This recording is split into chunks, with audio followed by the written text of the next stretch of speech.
Halo teman-teman, saya Randy Kadirin dan saya akan menjelaskan tentang kolbu.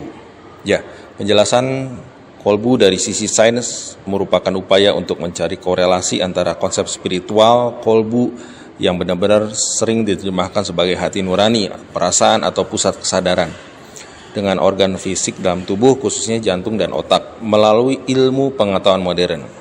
Nah ini nih, secara tradisional dalam konteks agama dan spiritual, kolbu tidak selalu merujuk pada organ fisik, tetapi atau melainkan pada esensi batin, akal, emosi, dan pusat kesadaran spiritual manusia. Dalam sains ya atau ilmu pengetahuan kita sebutnya, fungsi-fungsi ini secara klasik dikaitkan dengan otak. Namun terdapat bidang ilmu pengetahuan yang menarik yang mengaitkan jantung dengan aspek kognitif dan emosional, yaitu neokardiologi. Korelasi dengan konsep kolbu, meskipun sains tidak menggunakan istilah kolbu secara harfiah, beberapa penemuan neokardiologi dalam studi tentang interaksi jantung dan otak dapat memberikan kerangka-kerangka ilmiah yang masuk akal atau relevan sampai sekarang. Gini ya, jantung sebagai pusat emosi atau kesadaran dalam pusat spiritual, kolbu adalah pusat emosi dan kesadaran batin. Saya ulang, kolbu adalah pusat emosi dan kesadaran batin. Penemuan sistem saraf intrinsik pada jantung menunjukkan bahwa jantung adalah organ yang sensitif dan aktif dalam pemrosesan emosi, melebihi sekedar pemompa darah atau pompa darah. Jantung berinteraksi kuat dengan pusat emosi di otak. Contohnya sistem limbik.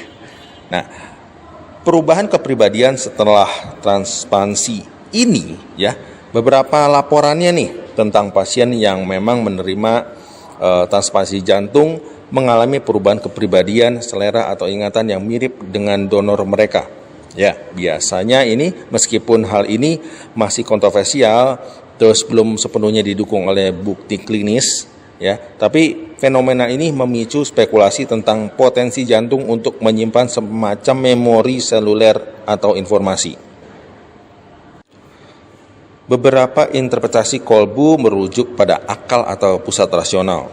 Dalam konteks sains, ketika ritme jantung koheren, kemampuan otak untuk berpikir jernih dan mengambil keputusan yang bijak meningkat pesat, menunjukkan bahwa hubungan yang erat antara kesadaran fisik jantung dan fungsi kognitif psikologis itu menjadi satu. Secara ringkasnya, dari sisi sains, kolbu itu dapat dilihat sebagai perwujudan metafisis dari keterhubungan antara jantung dan otak dalam memproses emosi, kesadaran, dan kecerdasan emosional. Didukung oleh studi di bidang neokardiologi yang menyoroti peran jantung sebagai pusat pemrosesan informasi yang lebih dari sekedar pompa darah pada badan manusia. Jadi benar-benar fakta yang luar biasa, dan teman-teman semuanya bisa menggunakan teknik pernafasan kolbu yang sudah dirancang sedemikian rupa dan semua umur, semua jenis kelamin bisa menggunakannya.